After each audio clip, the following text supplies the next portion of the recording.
Previously on The Flash. The night we trapped the Reverse Flash in the force field, there's no reason that the containment system should have failed. I am Eobard Thawne. A completely different person.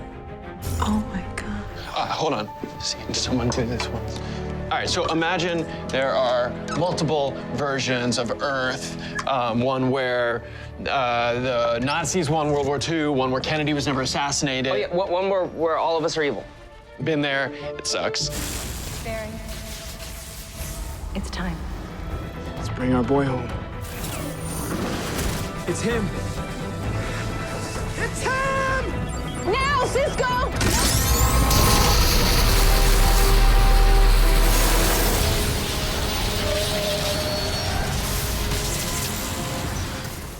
Hey everybody, so we found out how we're going to see the Reverse Flash come back this season, and it's going to be tied up in the Earth X crossover. Who knew that during the Supergirl Flash Season 2 crossover, they already teased that idea, a version of Earth where the Nazis won World War II. My favorite thing was to go back and watch that clip right after they announced it. But as with Flash Rebirth, the Speed Force Storm, it wouldn't be a rebirth without a Reverse Flash rebirth. Now, there's so many different versions of the Reverse Flash, and there's so many multiverse locations that we're going to this season that I'll break down sort of what's going on. So there's a new round of the Justice League ticket giveaway. All you have to do to enter is be a subscriber, leave a comment on this video. So as with all things this season, the reason that promo is cut that way is because the Reverse Flash that's coming back is the Reverse Flash that we saw during Season 1. So during the crossover, you all know that they're going to Earth X. It's an Earth in the multiverse where the Nazis won World War II. So things went very Man in the High Castle. The place that they're pulling from in the comics for a lot of this lore is from Justice Society way back in the Golden Age, then the more modern Grant Morrison multiversity. So you can call it Earth X or Earth 10. But the actual team here is called the New Reichism, so as part of that, they all have the Nazi versions of characters with slightly different names. The name of the Flash that's a member of this New Reichism version of the Justice League is called Blitzen, so we just say the Blitzen Flash. But in the comics, she's a female character, and she looks more like Jay Garrick. And the big twist is that even though Nazis are bad, so everyone's like, oh, it's very clearly the good characters from Earth 1 versus the evil versions of themselves from Earth X, it's not quite so simple. It's sort of a twist on the idea of Red Sun. So in Red Sun, Superman's pod lands in the Soviet Union, so instead of growing up in Kansas and upholding the American way, he upholds the Soviet Union way. So communism takes over the entire world. It's the same idea with the TV show. Instead of over man, it's over girl. Although there might be a version of Superman somewhere on this world. We don't know who the other heroes are. We just know who the main stars of the crossover are going to be.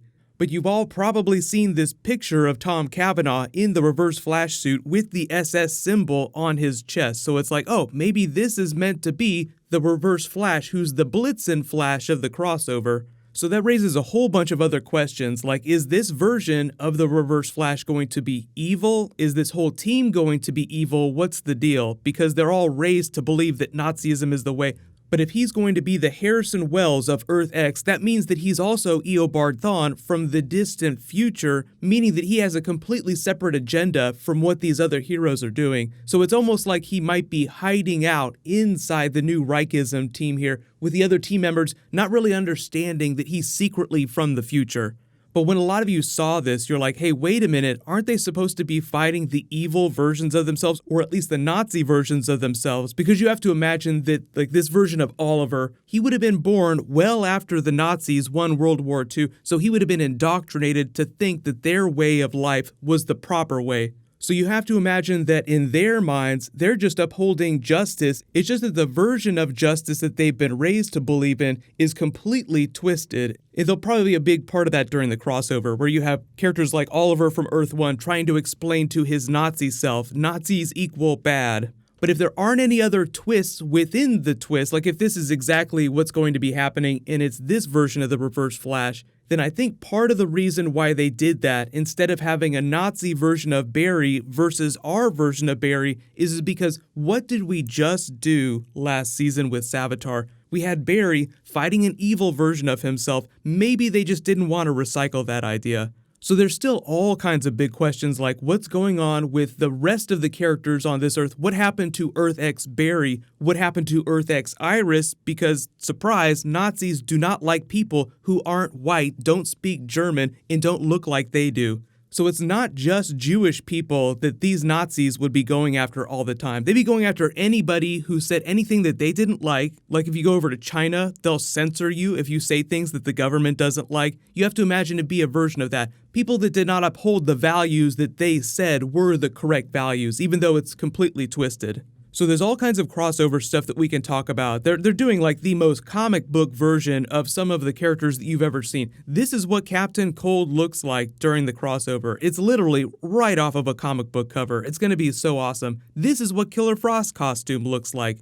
So Stephen Amell said that he still had some scenes to film on it, even though most people have wrapped the crossover. There'll probably be a proper trailer for it in the next couple of weeks because the episodes will all drop right at the end of November. So I'm guessing about 4 weeks out is when they'll start teasing it a little bit. But even though that version of the Reverse Flash is coming back, it's not necessarily the only version of Reverse Flash that we'll get hints of this season. But you have to remember that they're not doubling down on speedsters, so even though we're going to see a lot of cool Wally stuff happening this season, the Thinker and those 12 metahumans that they teased in episode 2, those are really where the focus is going to be. So that all gets back to the Speed Force storm and what's going on at Iron Heights prison. So I wouldn't be surprised if they start filling those cells and that's how they start collecting the 12. Like Kilgore is right where he needs to be, meaning that he's probably not going to go anywhere anytime soon. So what I'm expecting from Eobard Thawne is that when he comes back, it will be another different version that's not in the yellow costume. Like if we get hints for him, it'll probably be a future version, and they'll probably push a lot of that off to season 5. So I'm not expecting a really big Reverse Flash arc, besides from the crossover episodes, until season 5. So it's kind of the same thing with the Bart Allen tease and the Tornado Twins back in episode 1 with Barry's gibberish. Like they'll probably tease all that stuff later this season, but we might actually not see it play off in a big way until next season. So just remember, Cisco thinks that he tricked the Speed Force into letting Barry go, but you can't trick the Speed Force. So this is all going to come back to haunt them in the back half of the season, and that'll sort of spill into the big disaster that tees up season 5. That's one of the great things about The Flash, is that they always solve their problems in the season finale in a way that tees up the MacGuffin of the next season. So we probably won't find out about that till like the last couple of episodes, but you usually get some clues before then. But let me know in the comments, what do you think about them bringing back the Harrison Wells version of the Reverse Flash during the crossover? Really, I think it raises more questions than it answers. Because you're like, wait a minute, are they just replaying the events of season 1 where he got stuck in the past on this Earth and the same thing is playing out, like he's trying to create his version of Barry so that he can steal his speed and get back to the future? Or is it some other big twist? The only real version of the Reverse Flash that's technically not super evil is the version of Eobard Thawne from before Barry broke his heart, because remember, he's this big fanboy of the Flash. He's spurned, then becomes Barry's big nemesis, and it just spirals out of control from there. But they might wind up simplifying a lot of that for the crossover. Like they kind of did that during season 1, where Barry's like, tell me why you hate me so much. And he says, it doesn't matter anymore. Like it's been so long that he's forgotten why he hates Barry so much. But what'll happen is I have some new Rick and Morty season 3 and season 4 to post later tonight, so I'll try to get that up as fast as possible. Walking Dead episode 1 drops tomorrow, so I'll be doing a video for that too. I have new Game of Thrones to post. Congratulations to Shannon, you're the latest giveaway winner. Please private message me so I can get your contact details. Click here for that Bart Allen scene from episode 1, and you can click here for that new Justice League Aquaman trailer to see his new armor. Thank you so much for watching. Everybody stay awesome. I'll see you guys tonight.